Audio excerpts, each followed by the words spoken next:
Hello hi అండి, నేను మీ సౌమ్యని. మనం ఈరోజు చూసే వీడియో వచ్చేసి మన ఇంటి బుజ్జి గణపతిని ఇంటిలో నిమజ్జనం ఎలా చేసుకోవాలో చేసేద్దామా. ఉదయం పూజ అయిపోగానే వినాయకుడిని కదిలించాలి.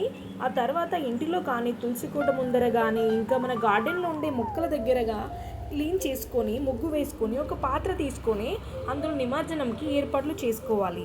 ఇంట్లో పాత్రలు కానీ టబ్ని కానీ యూజ్ చేసుకోవచ్చు, కానీ బాత్రూంలో యూజ్ చేసే బకెట్స్ కానీ అలా యూజ్ చేయకూడదండి.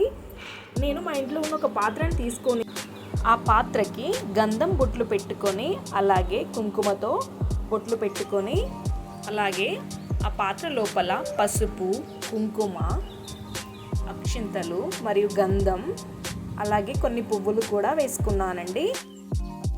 అలాగే ఆ పాత్రలో సరిపడా నీటిని తీసుకున్నానండి.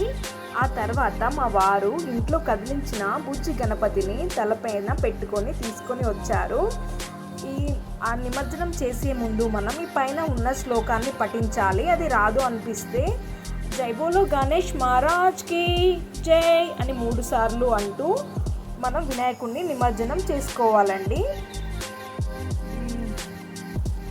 ఆ శ్లోకం రాని వాళ్ళు జై బోలో గణేష్ మహారాజ్కి జై అని 3 సార్లు అంటూ నిమజ్జనం చేసుకోవచ్చు. ఆ తర్వాత నేను ఆ వాటర్ని ఏం చేశానో చూడండి. ఒక హాఫ్ అన్ అవర్ తర్వాత మట్టి మొత్తం మెల్ట్ అయిపోయిందండి.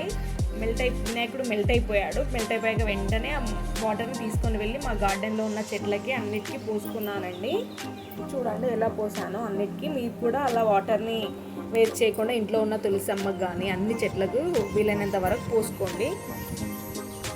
ఇది మనకు శుభం కలుగుతుంది. జై బోలో గణేష్ మహారాజ్కి జై, జై బోలో గణేష్ మహారాజ్కి.